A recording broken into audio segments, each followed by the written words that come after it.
managed to capture a major office building in the centre of Misrata that government snipers had been using. The two-week battle of attrition for control of the only rebel-held city in western Libya appears to bear out comments made by a senior US military officer that the conflict in Libya is heading for stalemate.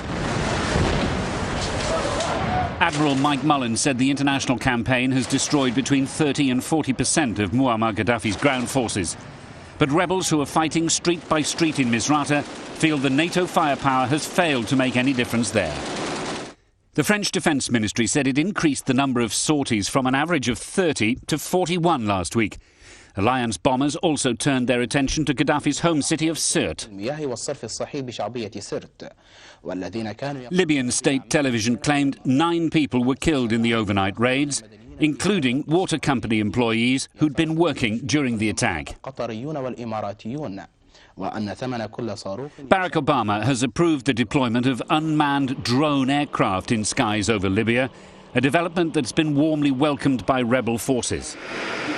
The Predators give NATO the capability to strike targets without putting crew members' lives at risk and are already widely used in Pakistan and Afghanistan.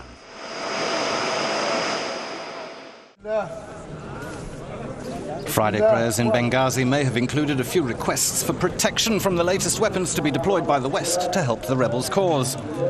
The record of pilotless drone aircraft in Afghanistan and Pakistan has been patchy, with many civilian casualties, but here no one has a word to say against them. My opinion, yes, we accept it. We like to have those airplanes to do the job. We may lose civilians, but we need to do the job as soon as possible. We need to get rid of this germ as soon as possible, with any way we need.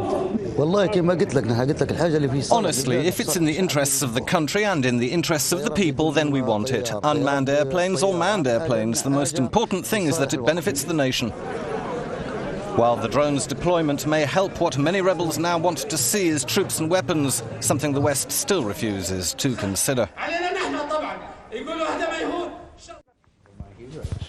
An enthusiastic advocate for greater US involvement in Libya, the Republican Senator John McCain, has gone to the rebel capital Benghazi. A spokesman for the Libyan National Council said he was shown the courthouse where the protests against Muammar Gaddafi's regime began in mid-February. McCain is the senior Republican on the US Senate Armed Services Committee. Meeting with the council, we're meeting with the military, we're meeting with lots of people. And you're here representing your committee here? Yes.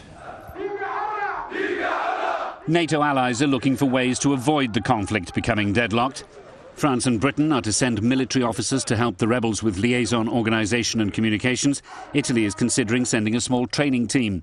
But Russia has warned that those deployments amount to breaches in the terms of the UN mandate.